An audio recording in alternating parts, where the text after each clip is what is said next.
And it definitely took some time. It's not an instantaneous thing. And I think that's part of the problem is that we live in a very much of an Amazon society where everybody wants, to order it today and it be here tomorrow. And it's not that way with mental health, right? It takes sometimes months and years of work and patience and diligence, perseverance. It takes time for those things to really get down and kind of work at the roots.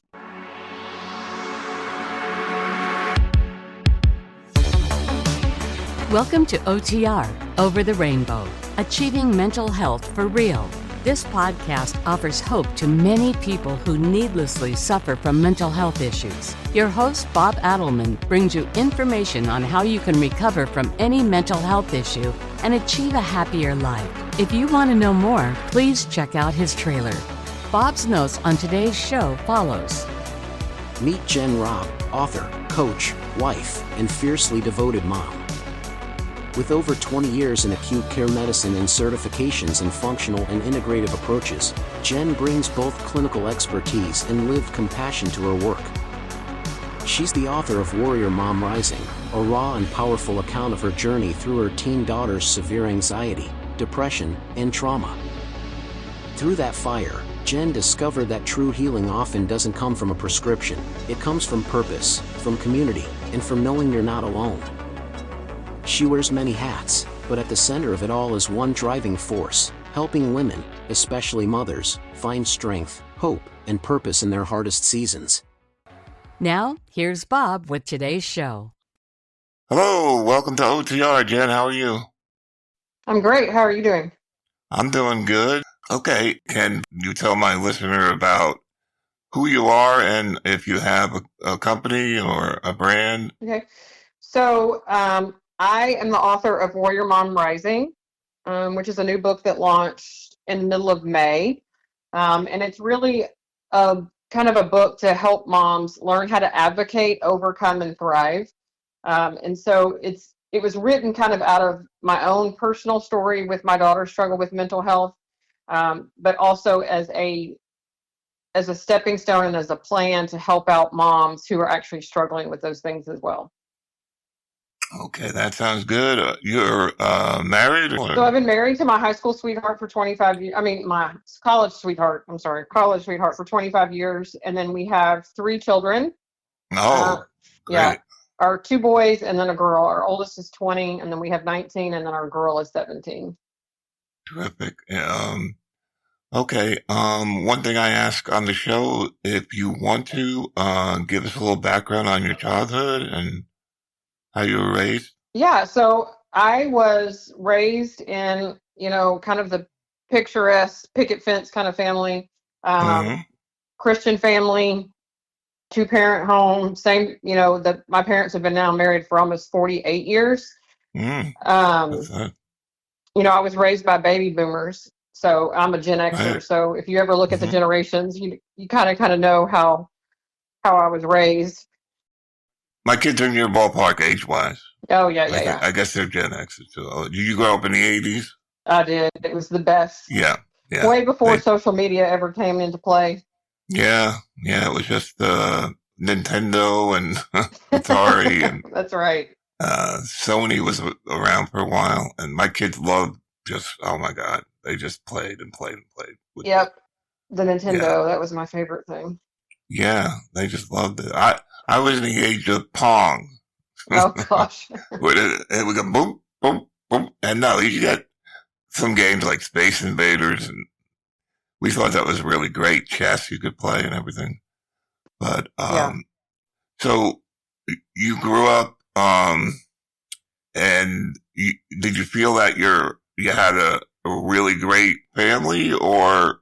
Yeah, we had a great, I had a great family. I had a great relationship with my parents. I had one younger brother who's 3 years younger than me. Okay. Of course, there were some things that I look back that I, wish were probably a little bit different. And I think one of the things that comes to mind is like with my own kids, I've tried to keep like an open dialogue for conversation, right? To kind of understand how they're feeling and kind of be that safe space. But like when I was growing up, it was very much like we didn't talk about certain things, and it was kind of their way or the highway. But that was a generation, right? I mean, it was. Yeah, If it was if worse some before that, though.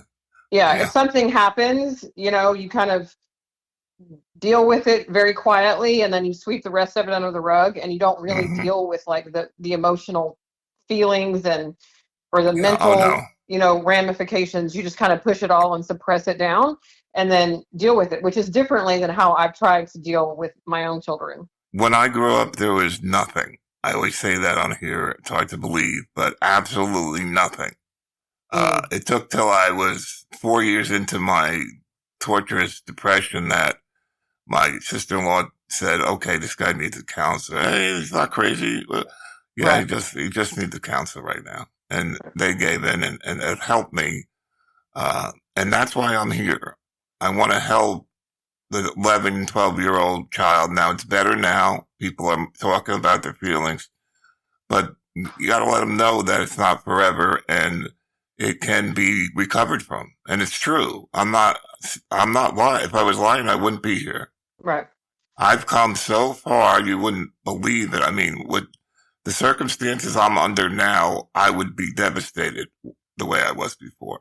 Mm, But I did the work, and I found the right medication for me because right. mine was always inherited. I always had the genes Yeah. for ADHD and all of that. So, did you have any?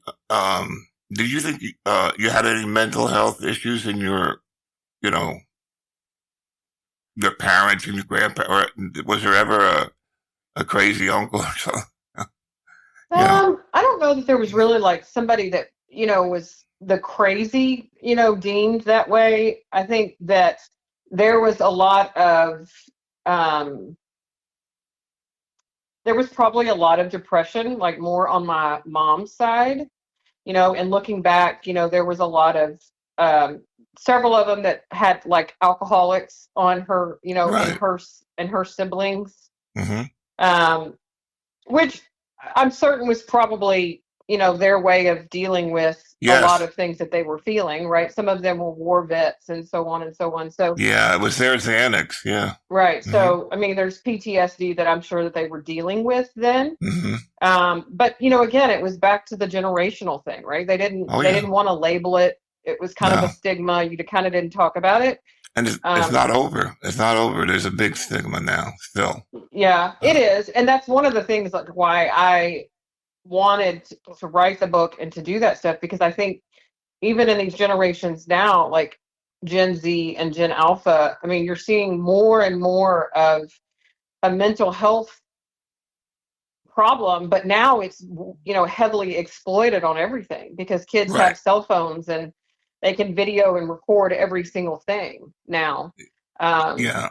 Yeah. I mean, it's gotten to a head right now. right, It can't be disguised anymore. People are cutting their legs up and right, doing even worse things. We can't hide anymore. We can't pretend we don't have emotions anymore. We can't just put pictures on Facebook and expect your life to be perfect. It doesn't work that way. Life right, is kind of hard. It doesn't have to be bad hard. It could be good hard working and enjoying life. right. Anyone can enjoy life if they do the work, is my opinion. If you do the work, you can enjoy your life. Yep. But you had a issue with one of your children, and could you tell us about how that started and progressed? Yeah, so it was my daughter. Her name's Chloe, and so she is the baby of three. But when she was about 12 or 13, she started noticing like little things, right? Like her grades, from were slipping. She was no longer the straight A student. She started wanting to be, super isolating, where she wanted to sit in a pitch black room in the dark all day. Um, she's always been a cheerleader and loves like competitive cheerleading, and she just didn't want any part of it. Um, and so we went through that where she started really having severe anxiety and was depression. And then she ultimately got into self-harm, which was the cutting for her. She was cutting her arms and her legs. But it was actually a year or so later that she finally actually came and told us that the root of the problem was that she had been sexually assaulted by another peer, which was what age was she? So she was 11, 10 or 11 when that happened, but she didn't tell us until she was 13 and a half. That could mess you up a little Right. bit. Well, and you realize that kids are not equipped to carry that type of burden, right? No. And they don't even know how to speak about what they're feeling, much less, to deal with the whole gravity of that situation. Right. And so it was really through that she struggled for years. And the goal and my mission was to get her help that was going to fix and help get to the root cause of the problem, not just put a Band-Aid on it. Exactly. That's good. Yeah. So what was your first line of defense? Well, so the first thing when the cutting started, I had her in a counselor's office. That was actually Christmas Eve of 2020. Oh, great. Good year. Because at that point, you just need somebody. So we had her in a counselor's office on Christmas Eve of 2020. I just needed somebody that, I felt was more qualified to handle this than I was. But one thing I learned through this is that not all counselors and therapists are the same, right? So it's a vetting process. And while that counselor was super sweet and great, she wasn't what Chloe needed long term. Right. Because I needed Chloe to get to and want to deal with the root of the problem, not just put a Band-Aid on it. And what I figured out, about 3 months in, is that Chloe was just telling this counselor what the counselor wanted to hear to make her think that Chloe was getting better. Got it. Yeah. But then all the telltale signs were that she was still cutting and she wasn't getting better. Because, kids are smart. I mean, adults are smart too, but kids are very smart, and they know that she didn't want to hurt us anymore as her parents, but she wasn't really interested in doing the work at that point. And if she could just, temporize it by saying, "Oh, I'm fine," and then that counselor believing that, well, then that's what she wanted everybody else to believe too. And that went on for probably a couple of years where, I was taking her to different therapists and counselors. And then the huge turning point for us was on April 4th of 23, when Chloe, her two brothers, had found her unresponsive, laying face down in a pool of vomit in her room. Overdose? Yeah, so they called 911. We rushed her to the hospital, and through all their lab testing, we found out that she had broken into a liquor cabinet that had 2 locks on it, and basically was trying to drink to drown out the noise that was going on in her head. And her alcohol level was 4 times the lethal limit. Did the counselor, well, I don't know if you're seeing a psychiatrist, did anyone ever mention, medication to help with the pain of it? Yeah, so we did. She was going to a psychiatrist, but every psychiatrist was just, take this pill, and add another pill. And we did leave her on one, but again, that was another vetting process, right? It was the first one was just throwing pill after pill at her. She started having some reactions to that's no good. Yeah. Not good reactions to the medications, like hallucinations and stuff. And so, oh yeah, you got to be very careful. You have to be when you get medicine, you don't take them all at once. You have to be very careful. You take one per month. If you don't have side effects, you might stick with it. If you have side effects, you try something else. Right. But for her pain, I don't know if you're worried about her getting addicted, but any kind of like Xanax type thing, personally, for me, that got me through because I wasn't going to make it. I was just, so I urge people to consider it. I know, it has a bad rap and they could get addicted and all this stuff, but it's better than them cutting or committing suicide or like what happened to your daughter. Right. Just as you're helping them, take a little of the edge off.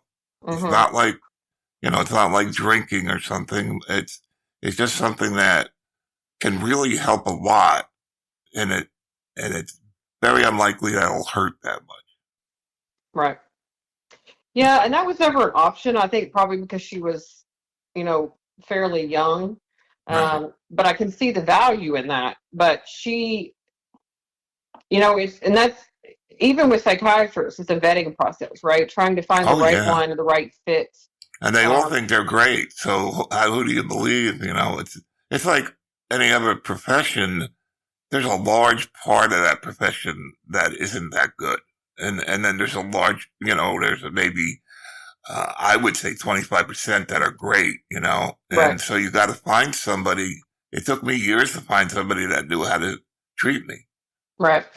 But I think that there's meaning in that, right? Is that especially it's one thing to know how to advocate for yourself, like as an adult, but I think, kids, they don't know Right. how to advocate. And many parents feel like they just have to take whatever that doctor or psychiatrist or Mm-hmm. therapist says kind of at face Mm-hmm. value, right? Like, and you can't question what they No. say or what they No. suggest.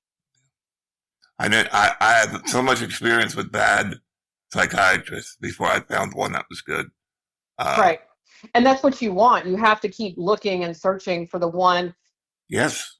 that's Yes. going to help you. And just because they tell you you need to take, these 3 pills, if you're having side effects to the medicines, you don't have to stay with those, right? Like there No. are other No. alternatives. Yeah. Well, Being sometimes psychiatrist. if you get past the hump, like this last medicine I got, it gave me headaches for 2 weeks. But I Mm-hmm. said, look, I want to get to the point where I think it'll help me, and I can stand these headaches for 2 weeks. So that's exactly what happened, and the pill was a night and day game changer. I went from apathy, laying in bed the whole weekend, doing nothing, watching TV, to getting up, getting on the computer, solving all my problems, my taxes and all of this stuff, all in like one day. Mm-hmm. So I'm not promised, and there's drawbacks. It might make me a little more anxious, but you got to weigh that. You got to weigh the different things. And there's a lot of people that take the medicine right away because they want it to heal everything. And then there are people that will never take it because of whatever reason. I don't know why, but I'm sorry. I go off in tangents sometimes. Oh, no, I totally get it because it's true. Yeah. Yeah. So go ahead. You couldn't find a good doctor is probably what you're saying, right? Right away. Yeah. So, it was just a series of trying to find the right one for her. And then it was also finding a therapist that was actually trained in other cognitive behavior therapies like EMDR. Right. And EMDR was actually the game changer for Oh, Chloe. really? That's good. That's an excellent PTSD thing. Yes, it is. Did you hear about EFT, this tapping? Did you try that one? No, we just did the Okay, EMDR all right. because it worked really well for her. It's the rapid eye movement. Yeah. And then, but that one worked really, really well for her. Well, of course, it's hard because they have to go back and kind of relive it, relive the trauma. Mm-hmm. But it does help, and it's been a game changer for her. It helps a lot. Mm-hmm. Yeah, I believe you because it can be a night and day. Yeah, 100%. So once you got into the EMDR, how long after that was she feeling better, or right away? Oh no, it took probably a good 3.5 months. Because it's not an instantaneous thing, right? Because they have to work through, basically go back and relive the trauma, whatever is causing the PTSD. They have to go back and relive that. And it's basically bringing all of those memories, smell, the sounds, all of those things back to the forefront so that they can work on retraining the brain a better coping mechanism so that they're not easily triggered anymore. And it definitely took some time. It's not an instantaneous thing. And I think that that's part of the problem, is that we live in a very much Oh of an yeah, Amazon society where everybody right, wants, to order it today and it be right, here tomorrow. And yes, it's not that way with mental health, right? no, It takes sometimes months and years of work. patience Right. and work. You're saying, yeah. Right. I Work mean, and patience and diligence, perseverance. It takes time for those things to really get down and kind of work at the roots. and it's hard. You could call 100 places and they don't have an opening, right? Did you have Right. trouble getting? Yeah, that's the way it is. It's like they don't have enough people, and a lot of the people they have aren't qualified. I don't want to knock psychiatrists, but it's just the way I've experienced. Maybe I went through 10 people, and it's like a 1 in 10 shot, I think. Right. How And many that's people? just, that's just where you have to, that's just adds another part to the resilience, right? Like it's like, not only are you fighting to help yourself to get better, but you also have to fight against um, the doctors and, Hmm. therapists, and Hmm. trying to find the best one that's for you. Yeah, and if you indicate in any way that they're not right, it'll backfire on you if it's a bad guy. They'll Right. just be like, "Oh, this guy's, why is he being like this? I know everything." Right. Yep. So that's 100%. that's that's a very hard thing to go through. I had to go through it myself, and I could barely hold on. But all I'm saying is, if the person isn't really an addictive personality, a little bit of the Xanax can go a long way. I'm not promoting it. I'm just saying what Hmm. happened to me. It happened to me, and I lived from Xanax to Xanax because it was that bad, maybe worse. And it was weeks. I had to go back to work. How could I work the way I was? And so I got off of that as soon as I could, but I needed that to get me to the place. So I wouldn't have to cut myself or kill myself or whatever Right. people do now. Right. The main problem is society is not ready right now for this. They're not ready to explore their feelings. Like my son and my brother, and I know a lot of people, they absolutely refuse to tell you what they're feeling Right. ever. That's sacred. And it's true. It's good and all of that, but you're not going to get better if you don't do it, because there's no pill in the world that'll help you if you don't talk, if you don't speak, Right. if you don't tell them what you're feeling. How do people know? I mean, the whole world goes on inside your body, but all we care about is the outside. Hmm. So that's just a big, big, big, big, big.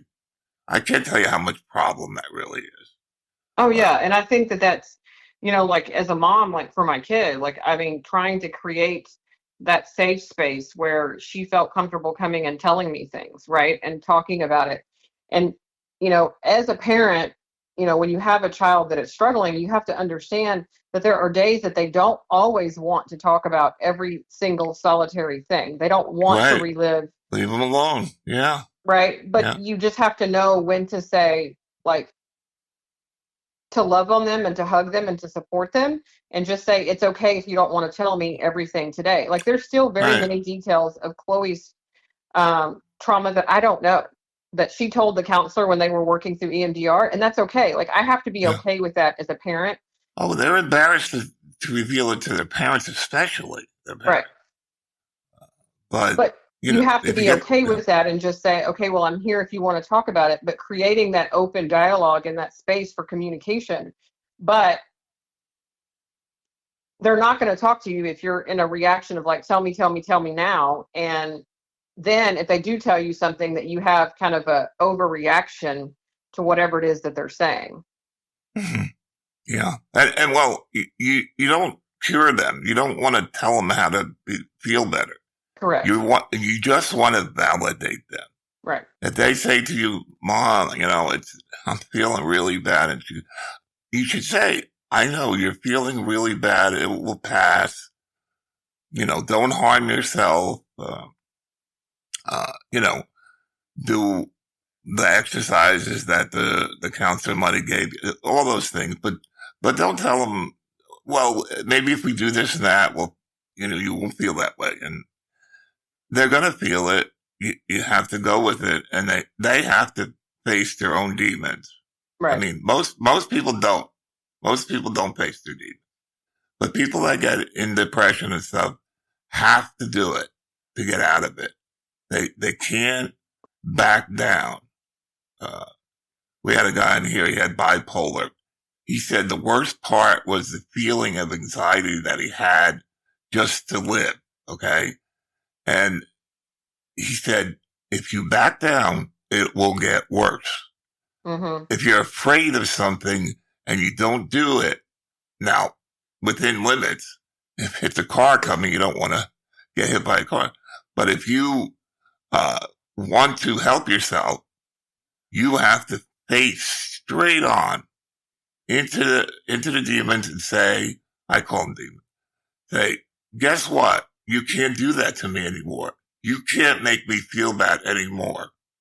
Mm-hmm. And that's so important to getting over things.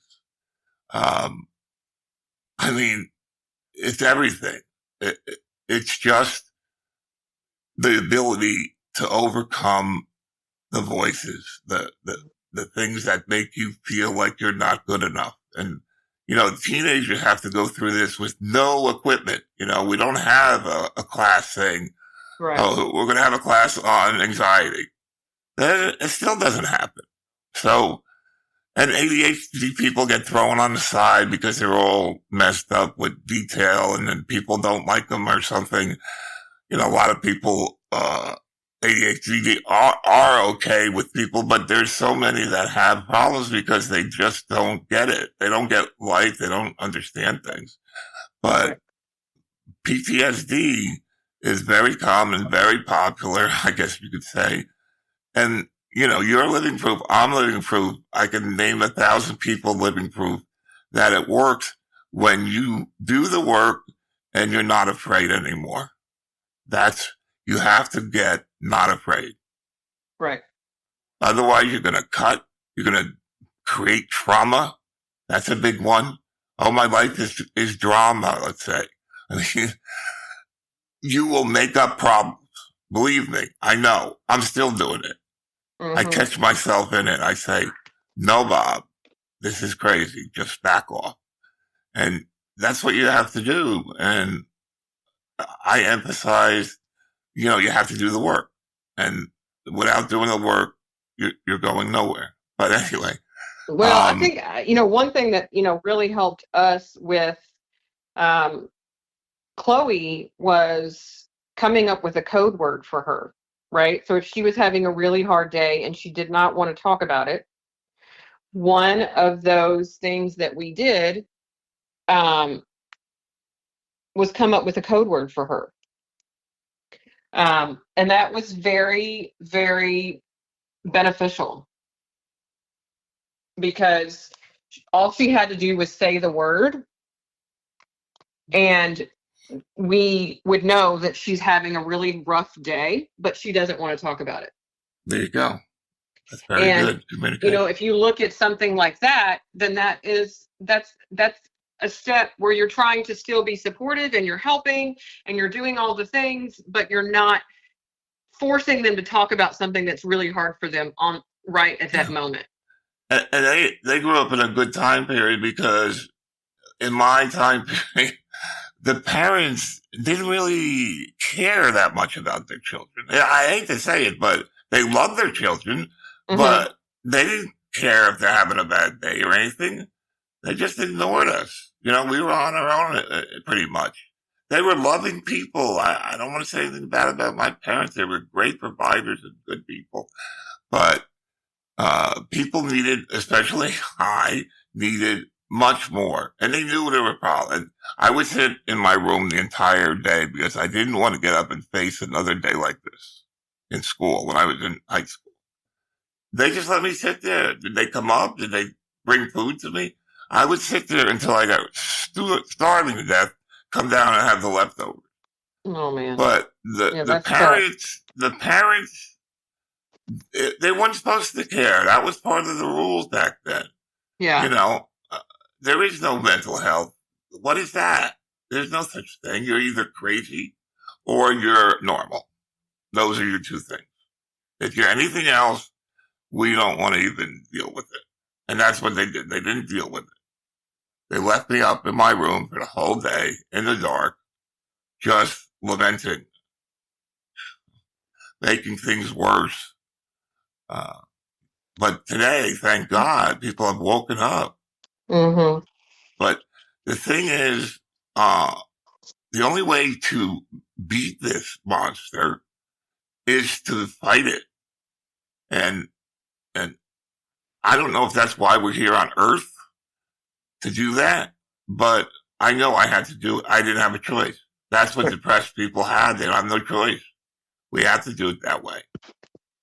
So, and, all these things about give me $500, I'll make you feel better. No, it's not about the money. Right. It's about trying to get help in the right place at the right time, hopefully. So, I love that you got the title of the show right now, Warrior Mom. That's nothing better than that. My sister always says she's a warrior because she had the same problem I did, almost identical. Mm-hmm. And she got me through it because she went first. My brother got it, but he was like mild and he got off of the medicines as soon as he could and he was okay. He just had a lot of pressure and he was susceptible to this problem. You have to have those two things. You have to be susceptible to it, and you have to have a problem, or even war. All the people that came back who went on the street. That's all PTSD. Every single person. So if you didn't have a good family, you were on the street or in jail. Mm-hmm. And they go around the school and shoot people, and they go, why do they do that? And it's so obvious why they do it. They were tortured their whole, I guarantee you, unless they had a real severe brain disorder, these kids were tortured. Now, I'm not defending them. I'm just saying we have to do something about that if we want our schools to be safe, our neighborhoods to be. Kids can't even go out now. I used to go out at 9:00, come back at supper time, and then after supper until dark. Mm-hmm. They didn't care. At Halloween, we'd go miles away. It was strange houses. And my parents were fine with it. There was no robbing kids back then. But now they watch them and everything's organized. And it's got to go back to a better mental health in the entire country or the world. So let's talk about the EMDR. Helped her tremendously. Now, was it 6 months and she was really good, or how long a process was it? It was probably a good 6 months of working, and she was going once or twice a week to have the sessions. Sometimes she would do EMDR one day, and then sometimes if she went back a second time during the week, it was more of like a debriefing session. Which was important for her. But it was also, us working on things at home. We had pulled her out of school and had decided to homeschool her so that she didn't have the added anxiety and stress of being in the school. Mm-hmm. Good move. So that was part of it. We are a strong Christian family, so there was faith that was part of it as well. So there's a lot of pieces, and that's why I say it's not an Amazon, order it today and you're going to be fully fixed tomorrow, right? And I would say even that today, she's 17 now. So see, when she tried hurting herself for the last time, it was and she was 15. So, when you really look at that, it looks like it's taking a very, very long time, but it's just constant work and perseverance and diligence and staying on top of it. And even today, it doesn't mean that she's anxiety free, because she's not. Yeah. But we know how to deal with it. We know how to, see it for what it is, and we can now, navigate that from a vantage point of having gone through it. Does that make sense? Like Yeah. now you can see it and you can recognize what's happening. Right. You can Right. recognize the anxiety when it starts to well up. You can Yeah. recognize the Mm-hmm. depression when you start to have feelings of sadness and despair that Yeah. are, so now you can take it on from a different perspective, because now you've Right. got the right armor to fight those things. And that's where you're the warrior with the sword. Yeah. Right. Yeah. So like when you look at it from that perspective, right? Like now all of a sudden going through it and learning the coping mechanisms, and she still takes, a low dose medication today, every day to help with her anxiety. And I think Mm-hmm. that is needed. Mm-hmm. I'm not 100% wanting to take her off of that medication, just because I think that she still needs it, But another thing that we did for Chloe too is, we ended up getting her a service dog. Oh, And that's nice. and the service dog has been a blessing for Chloe. And it was actually, there's different ways to acquire service dogs. You can spend tens of thousands of dollars getting a service dog, one that's already trained. But Chloe actually was walking one day and actually found a discarded puppy that was about 4 weeks old, laying on the side of the road. And she was super weak. She was crying, and she shouldn't have even been, away from her mother at that point. But Chloe took her in. We took her to the vet. Chloe had to bottle feed her around the clock. And then we used her for service dog training. And that has been a huge game changer for Chloe, because the service dog company that we used actually trained Chloe to train Luna, who is the dog. Wow. So Chloe was empowered and, given like a purpose in that Mm-hmm. moment, right? Well, the biggest thing, I think, you got her out of her own head. Right. That's what people suffer from. Me. How am I going to feel next second? And next second, and next second, I'm going to feel bad. I'm worried about it. Now with the dog, I mean, the dogs are sacred animals who, they know how to live in the now. They know how to, when you're not feeling good, they come up to you. And so animals are great. So once the dog was trained, you use it to just be with her, Chloe, or did she do other things? Yeah. So Luna was trained to recognize Chloe's anxiety symptoms. So Chloe always had a tell of like when she would start to fidget with her hands or start to shake her leg.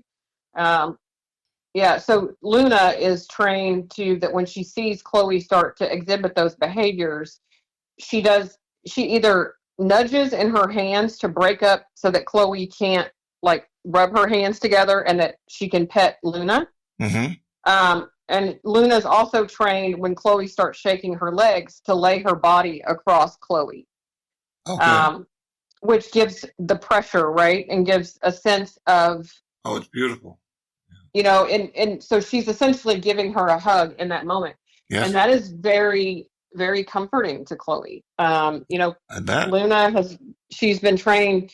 She, has gone on family vacations with us. She can go on airplanes, and service dogs, there's nowhere that they can't go if they're fully, vetted service animals. And I love the picture of Luna because she was discarded, right? And when you think about like that as symbolic of what sometimes people with mental health struggles really feel like they are, like they're not worthy, they're just being discarded by other people. But Luna has served a greater purpose, and now she truly is with Chloe all the time. And Luna is one of the biggest blessings that we could have ever asked for. Yeah. Because she does help Chloe. That's she's terrific. Chloe's constant companion. And now I wanted to touch before we go on your faith. Now, are you a non-denominational, or are you what? Yeah, non-denominational. Okay. My son is actually a pastor in Oh, awesome. South Carolina, Mm-hmm. but I'm not. I'm more of an agnostic. So Mm-hmm. it does sometimes cause a rift, but I think it's important for people to have some kind of, fallback, somebody to pray to, anything. So Mm-hmm. she gets comforted by your faith. Yeah, she does. And, I mean, I get, I can see how, being a, if your son's a pastor and there being some rift there, but, I think that it's important for people to have that, whether it's something for them. I mean, we are very rooted in our faith that, Jesus is Lord and Savior. And I Mm-hmm. also think that that's comforting in the fact that there is there is some sort of purpose for your Mm-hmm. pain, Mm-hmm. right? Like, Yeah. and when you look at it like that you're going to be strengthened, and that when you come out on the other side, that your story can be used for good, right? Much like how you're doing it, right? Right. Like Right. you're pointing people in the direction of getting help and advocating for mental health. Mm-hmm. And I think that that's what, Chloe, someday she's not 100% ready to share like her side of the story yet, Okay. like from her vantage point. And that's okay. But my hope is that someday she will, Yeah. and that she'll be able to help other people Yeah. that are struggling, or other girls that are Uh, uh, struggling with what she did, um, right. to help them come out on the other side. Yeah. There's lots of good groups. I went to a 12-step group. It was terrific. There was CODA, which was, Mm-hmm. codependent anonymous. You don't have to have a reason. You just go and everybody's friendly and you talk. But anyway, that's a good outlet that maybe you can investigate on, and it's a good way to maintain, some kind of balance. So when you do have these problems, you're with somebody else that validates you. Validation is Mm-hmm. so important. I know it was for me, but I think for Right. everyone to say, look, you're not a weirdo, you're not crazy, you're not anything. You just Right. have a problem that is treatable. And that's what I always try to preach if I can.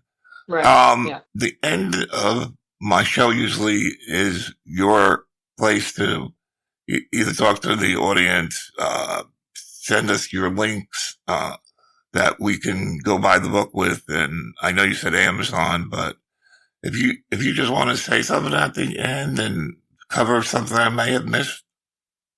Okay. Yeah. So I have a website called warriormomcoach.net where people can go. There's obviously I do coaching as well to help people that feel alone.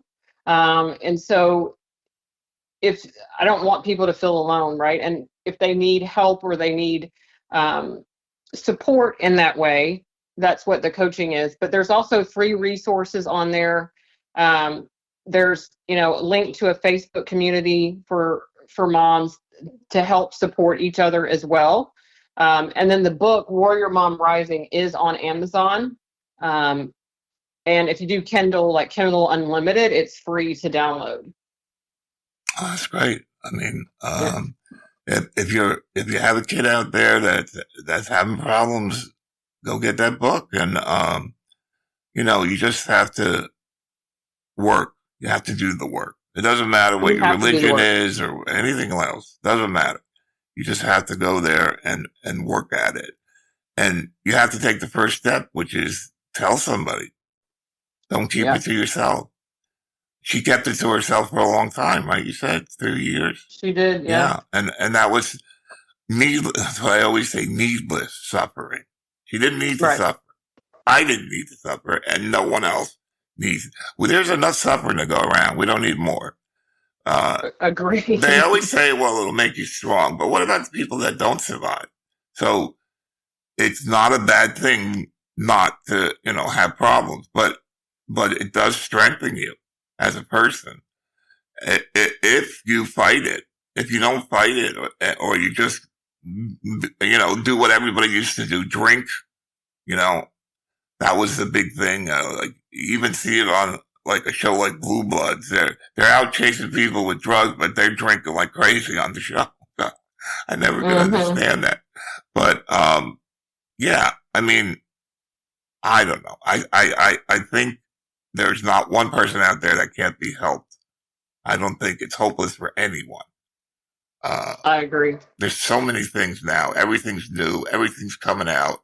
The kids today have a great attitude. I talked to a girl, she's about 25, I guess. And, she kept saying, look, you don't understand. It's okay. It's okay to say it now. Everybody knows that 2020 taught us that we need help. Right. So, agreed. We got it so much. Yeah. And I didn't expect such a good, I don't know why, but you were tremendous. I mean, you really, laid it out, and you may be helping, I don't know, I don't have thousands of people, but, 2 friends, and then they got 2 friends, and all of that gets passed along. You gave them knowledge that may save their children, and it's nothing better than that. What's better than that? Nothing. So yeah, I agree. Thank you. I appreciate that. It's so important that we stop the, I'm embarrassed thing, the shame thing.